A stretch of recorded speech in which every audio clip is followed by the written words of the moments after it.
Some weeks ago, I had the opportunity to meet the author of Good Gun, Bad Guy. His name is Dan Wos. Dan has actually penned the book, Good Gun, Bad Guy, Behind the Lies of the Anti-Gun Radicals. I've read the book. Wonderful read. We've actually got it up on the Michael's bookshelf right now for your ease. All the authors here on the Michael Hart Show end up there. It's just a great way for you to find direct links to the respective ordering pages if you are so interested in picking up a copy. And just to kind of give us some ideas of what he's been up to. And I wanted to find out and share with you yet again about his transformation from being someone that wasn't necessarily a supporter of carrying a weapon and now is a very, very devout gun owner and practitioner of gun rights and safety. And we welcome him into this edition of the Michael Hart Show. Hello, Dan. How are you? Michael, how are you, brother? Very good, my friend. I've been looking forward to this all day long since I reached out to you. Appreciate you joining us on such short notice. I've enjoyed the book. I've gotten all the way through it finally. I got to say, it's a fantastic read, and you have just done a bang-up job. And one of the things I wanted to jump right in there with you, Dan, is I want you to share with the listeners as far as your kind of transformation, so to speak. I know that you were exposed to weapons early on in your life, but you went through a period of time where you were a little bit in opposition to carrying, but you changed your mind after something happened. Yeah, and I hope that we have some anti-gunners out there right now listening, because this was a real transition. I've seen both sides of this conversation. So I used to shoot guns with my dad when I was a kid, and so I had experience with them. So I wasn't scared of guns. But what happened was I ended up getting kind of caught up in all that propaganda and that anti-gun rhetoric and all the anger that surrounds it, and all the lies that surround that anti-gun propaganda that's constantly being pushed on people.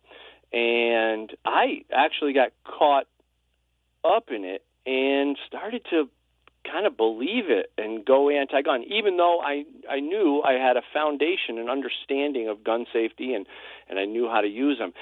That's how powerful it is when you're not aware of what's going on. I mean, you hear this stuff in the media, and you hear it coming from anti-gun politicians, and you hear all this stuff, and it's consistent. Every day you hear the same thing. Oh, every time there's a killing or something, they run the guns across the TV screen and say, this is the problem, this is the problem. So they're constantly pumping that stuff into the minds of people. And I hope there are anti-gunners out there listening, because it's happening to you. And you just need to pay attention. Don't get manipulated by this stuff, because it is powerful. It's the same technique and the same reasons that you believe Maxwell House is good to the last drop. You've heard it constantly, and you might even envision that cup tipping with the one drop coming out, because you've seen those images so often. That's how it happened to me, and I wasn't necessarily living in reality at the moment. I was caught up in fear and emotion and reactiveness. It wasn't until I had a situation in my own life, and I thought to myself, what a knucklehead I've been believing this nonsense, because now, this particular night, and I tell the story in the book, but on this particular night, I was in a situation that I may have, luckily I didn't need to defend myself. I made it out of the situation okay and got my wife in a safe location before anything happened. But I don't know how that could have turned out. It could have gone bad. And I was certainly not prepared to defend myself or my wife. And that, to me, is the most important thing, defending my family. Well, so that's what turned me around. You and I have had multiple conversations about it, and even in our time together at the Bama Carry event, because both of us have come to the conclusions under very similar ways. And although I personally have never been anti-gun, it wasn't until about 20 years ago when, back in another career, I ended up walking in on what I thought to be a drug deal going sour. And when I was inspecting a building, and I realized that, my life was in jeopardy. And I had these guys come at me, and I literally ran back to my truck, jumped into it, hit reverse, And all of a sudden, I'll look in my rearview mirror, and here come, 3 or 4 guys down, a side street in Birmingham, Alabama. I, turn towards the interstate, realize I'm on a dead-end road. And as I've told in many, many presentations in the past, at that moment, I couldn't have cared less about my Second Amendment rights. I saw my life flash before my eyes, and would I see my children that evening? And I purchased my very first handgun about 2 hours after that event, because I cannot begin to tell people how unbelievably, just how scared you are, how vulnerable you feel in those situations, and I don't know if the right word is irresponsible, but I'm going to use the word irresponsible, how irresponsible I felt as a father, because I was not in a position to protect myself and see my kids at the end of the day. Luckily for me, a 3/4-ton Dodge Ram did the trick and got me out of there. But I'm telling you what, I was a half a block away from getting into a fight. I was not going to win. Right. Yeah, I know. I heard your story, and it's amazing. But that's how we turn around. Sometimes that's what it takes. Because here's the thing with anti-gunners. I talk to them all the time. I understand where they're coming from. And the problem with the whole argument is that they may never encounter a situation, and hopefully they don't. And that is the way they can justify their anti-gun position. Well, you don't need a gun. I get it all the time. Well, what do you need guns for? Why do you need a gun? It's always about this. Why do you need a gun? And what I tell people, it's the same thing all the time. My answer is always the same. I hope I never need a gun. But if I do, I've got a much better chance of coming home to my family than you. Give us an idea, just a couple little snippets, if you will, about some of the misconceptions that the anti-gun crowd clings to. I think what they do is they try to cling to the idea that they've never needed it. It's ridiculous to think it, and we're all just scared, And what it actually is they're scared. They're scared of guns because they've been programmed to be scared of guns. So they have a position now.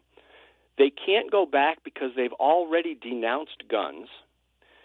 They can't admit that to themselves or to the public that they're actually dangerous people in this world living among us, violent criminals living among us. They can't admit that because a lot of the policies that they support are the cause of the problem.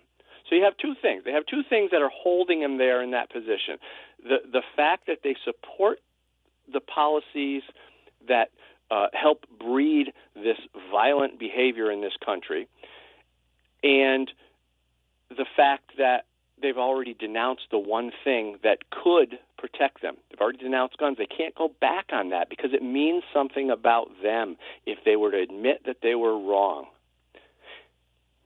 Well, I've always found the arguments to be so specious because they're predicated typically on a lack of evidence. We know that in communities, Kennesaw, Georgia, for example, where they've had like one murder in the last 10 or 12, 15 years, and it's actually a law in that city where if you're a homeowner, you've got to own a firearm. And people, they understand these things. Criminals always look for soft targets. They always look for ways they can get in and out as quickly as they possibly can. Personally, I've been carrying about 15, 18 years now. I've never drawn my weapon at all. I hope that I never have to, encounter such a decision. But there have been many, many, many times where I was close enough, where I didn't draw the weapon, but my hand was on the weapon, not knowing if what was about to happen was going to escalate, and not even necessarily that it was directed towards me. Just, when you go into those circumstances where, it feels like something is about to be perpetrated on another, or you're going into any environment, it can even be in the woods, Dan. It can even be a situation where, you're out camping this time of the year. You got, I know down here in Alabama, we've got water moccasins and rattlesnakes and all, copperheads and all these other Sure. type of poisonous critters that are out there. And it's not just a matter of defending against, vile criminals or violent criminals. It's a matter of just being able to protect yourself in the eventuality you find yourself in a situation where your life is being threatened or your safety is at risk. Exactly. It doesn't have to be another person. It's a great point. I take my dog for walks in the woods, and you don't know what's out there, and you could essentially be putting yourself in danger there. But you touched on something just a minute ago. You said, you talk about more, people having guns in their house to protect themselves. In some counties, I guess you said it was mandatory. Well, we have the statistics and the data in our favor. Gun owners do. Where there are more guns, concealed carriers, there's less crime. These are just indisputable facts that the anti-gun liberal left doesn't want to comprehend. And when you create places like gun-free zones, like schools that are gun-free, without a guard at the door, without anything, you're announcing to potential violent, people, hey, come here. Here's your open target, your soft target. So the whole way that they go about this thing is all backwards. Where there are more guns, there's less crime. Where there are stronger gun restrictions, places like Chicago, Detroit, Washington, D.C. I have friends in these places. Baltimore, Maryland. The mayor just asked the Trump administration for help with their crime rate. Exactly. So where there's more gun restrictions, there's more violent crime. It doesn't take a rocket scientist to figure this out, but the anti-gunners have been so programmed and so convinced that they have to stick to this ridiculous these ridiculous policies that don't make any logical sense, but they do. They stick to it. And, they'll do everything. We talk about terminology. We talk about things, ways that they try to convince people and bring them in based on fear. And they love this Wild West scenario. The anti-gunners want people to think that if people are carrying concealed, like you and me, that, well, then there's going to be crazy outbursts going on all over the place. You're going to have shootouts in the produce section at the grocery store. There's going to be road rage incidents where people are shooting each other. They want to create these visuals, and the visuals are what sell the anti-gun propaganda. Well, what's interesting is we've been talking a lot lately about, the new Health Care Act by the Trump administration. And so many people on the left are trying to say that people are going to die, pre-existing conditions are going to be erased from coverage, despite the fact that many of them survived. The pool of money is there. But if we go back and we do away with Obamacare, and it's been around, 5, 6, 7 years now, and we get rid of it, then all of a sudden you're going to have this set of circumstances that if we go back to the old days, it didn't exist then. So why would going back to it mandate that it would occur when it didn't happen in the first place? You've got states all around this country, whether or not it be Georgia or Alabama or Texas or wherever it may very well be, where people have had the legal right to carry for many, many, many years, and yet the situations and circumstances that the anti-gunners say would occur haven't occurred yet. So where's the justification for that? Because I've been carrying, like I said, concealed in Alabama for 18 years now, and it hasn't morphed into that yet. So why would we believe an expansion of those rights would expand a situation that hasn't even existed yet? Logical thinking people wouldn't let themselves believe it. So here's a message. Here's my message to the anti-gunners and to the liberal progressives. Stop letting them scare you, because that's exactly what they're doing. Let me explain something.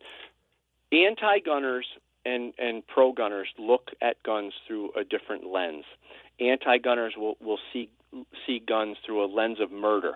They believe that guns are used for only one thing, and that's violent killing and all this dramatic, violence that they see on TV, and they all that stuff.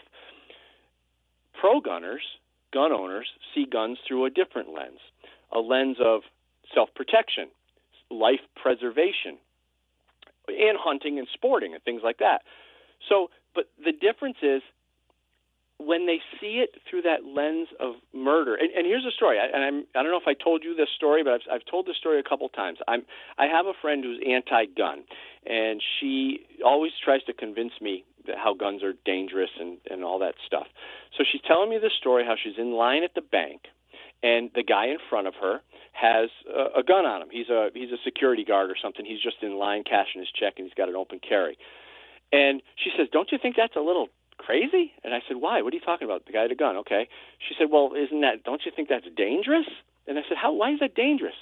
And ultimately, the way she was viewing that guy in front of her was scary to me, because she said, and this is the anti-gunner saying this, she said, "I could have easily taken that gun out of his holster and started shooting people." And I'm thinking to myself, what in the world is going through your mind to actually make you put that visual together and imagine yourself grabbing his gun and killing people? You have a problem. You have a serious psychological problem if that's what you're envisioning, especially when you're envisioning yourself doing it. Right. So this is what's going on in the minds of the anti-gunners. We're having a conversation with Dan Wos. We are talking about gun usage in the United States. You know, I pulled up an interesting statistic here, Dan, about how guns are being used by American citizens. And this is actually from AmericanGunFacts.com. And according to this, in the last reporting year, there were approximately 31,672 incidences of death by homicide, accident, and or suicide at the hands of a gun. That's 31,672. Do you know how many people have used a gun in self-defense over the same period of time? Well, I don't know the exact number, but I do know that about 60 to 80 times more guns are used. 80 times. 2,533,760. So you've got 31,000 incidences, and of those, some were accidents, and some were suicide. But for self-defense, it is 80 times higher. You're exactly right. And that is a perfect example of the disconnect that people don't seem to understand. Yeah, they don't want to see it, Michael. That's the problem. They don't want to see it because it's a reflection on them, and they can't be wrong about this. It's a terrible thing, a terrible situation they've got themselves into. You know, they've denounced it, and they're sticking to it. And, you know, a lot of it has to do, I talk about, you read the book, and I talk about the popular table. And a lot of these people really don't have a clue about guns, but they know that they need to be sitting at the popular table. And their popular table tells them, well, if you come over here, you're welcome, and we don't like guns. So they jump on board because that's where they're welcomed. And the minute that any of these anti-gunners jump ship or even go to look for information, maybe they want to get educated, maybe they want to understand, they get shunned by their peers. And it's just a terrible, terrible way of manipulating people. Well, it definitely is. And staying with the same data, the highest murder rate in the world is in Honduras, followed by El Salvador, followed by some island I can't even pronounce, followed by Jamaica. And the highest gun ownership in the world is the United States of America, as you can well aware. And followed by third place, Switzerland, 45.7%, and Finland, 45.3%. And it really is just absolutely amazing. A recent study published in the Harvard Journal of Law and Public Policy concluded that there is a negative correlation between gun ownership and violent crime in countries internationally. More guns, in other words, equal less crime. Nations with strict gun control laws have substantially higher murder rates than those that do not in general. In fact, the 9 European nations with the lowest gun ownership have the highest combined murder rate, 3 times that of 9 European nations with the highest gun ownership rate. Just amazing. That's because we have the Second Amendment. It's part of our Bill of Rights, and we have people. People don't realize how important that is. We have patriots. You have patriots right there in Alabama. You have a group called Bama Carry, right? And you know them well, and they're fighting to defend our rights. And in Arkansas, we have Jan Morgan, and she's fighting like crazy over there. We have really good people trying to defend our Second Amendment. And there's a reason, because a lot of people now, they don't understand what the Second Amendment means. They don't understand the difference between a privilege and a right. Dan, real quickly before we get back to a couple questions I got for you, we got Brandon calling in with a question for you. Hey, Brandon, what's up? Hey, what's going on, man? I listen to your show almost every day. It's first-time caller, but I just want to call in and say about this whole gun thing.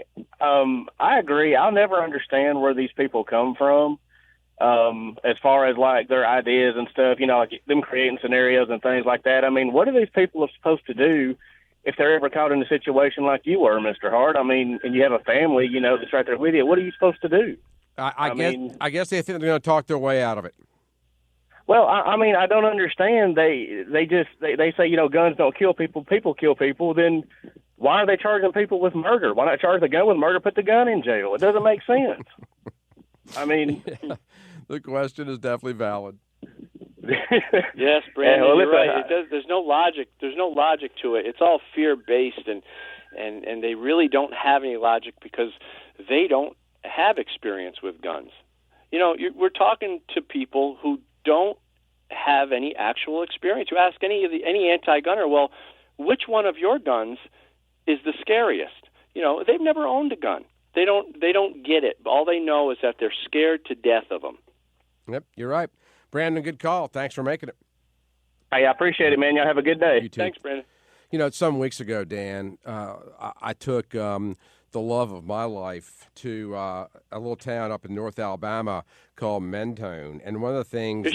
Michael, is she still hanging around with you? Yes, she is. You believe that? It's unbelievable. She couldn't shake you, huh? No, I have to convince her all the time.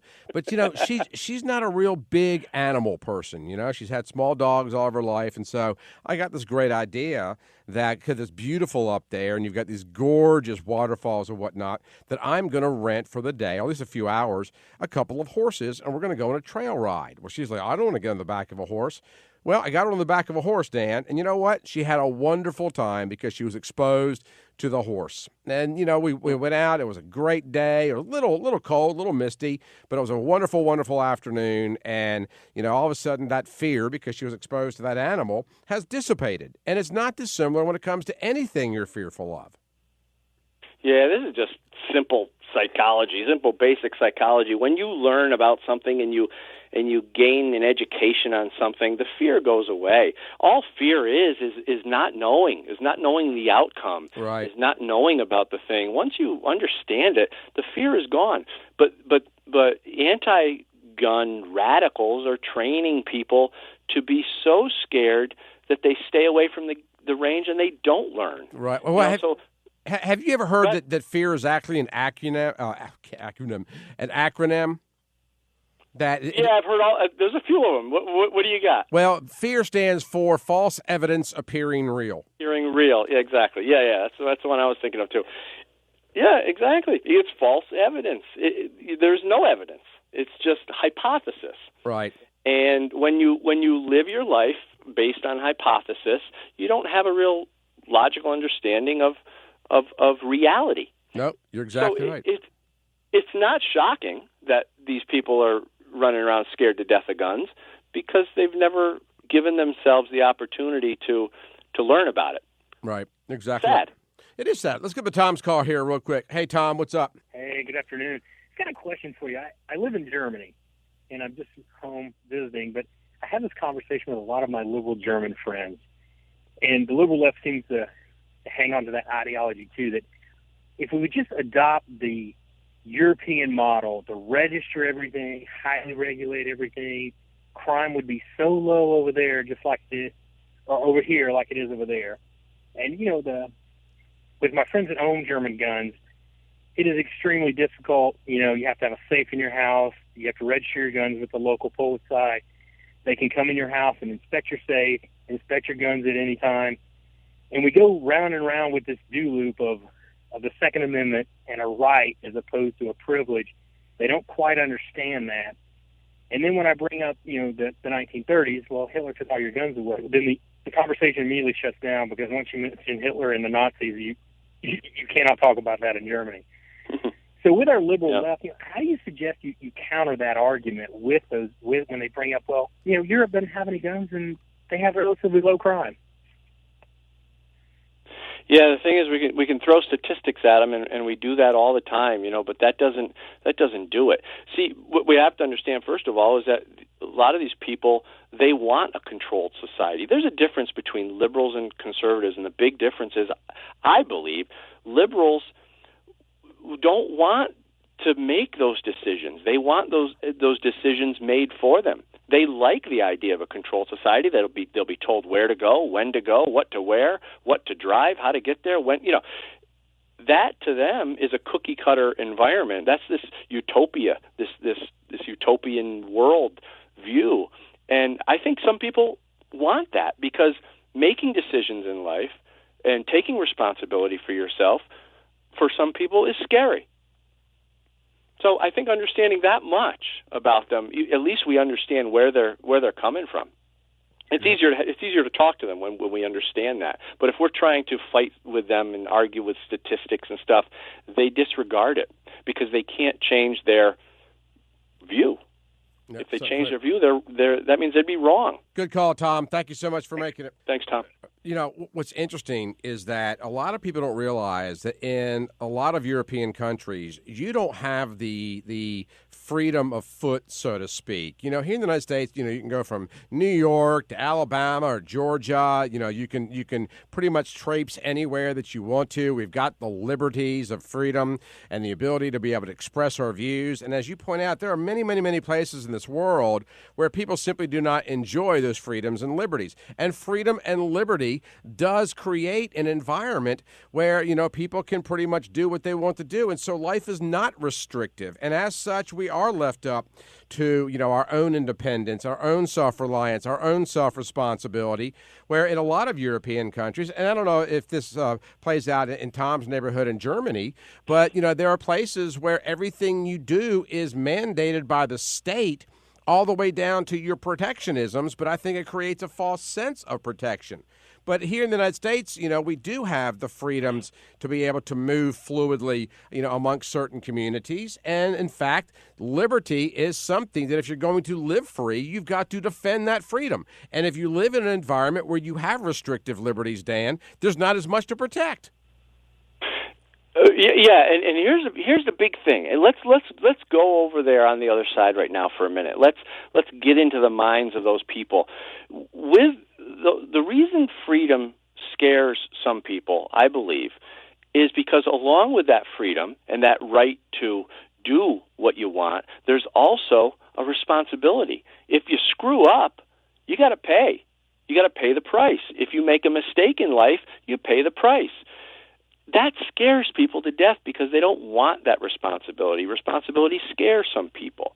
This is why they latch on to that whole, like I said, that utopian worldview, right, where it's a controlled society.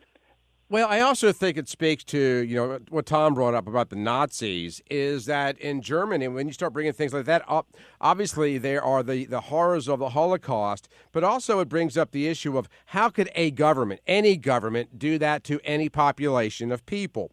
Because, these German Jews, they were, and this happened in Czechoslovakia and Poland and all these, so many other countries that you're well aware of, but they thought, at least at one point in time, that they were covered under the security of that nation state, and of course, until Hitler rises to power. So I think there's a lot of people out there that don't realize that, in fact, your government can turn against you. And people, it's interesting because I wrote this book here recently. It just got published. It's called Unknown America.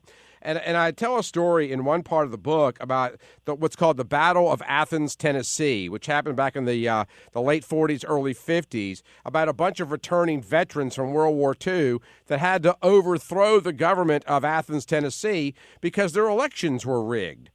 And people don't seem to realize that there are governments out there that don't have our best interest at heart, that are incapable of protecting us from many of these forces that would wish us will or ill will or exploit our weaknesses. And in a society that's open and free and is derived on liberty such as here in the United States, that responsibility of protection falls on our shoulders, not that of the contrived and often misleading protections often by the state.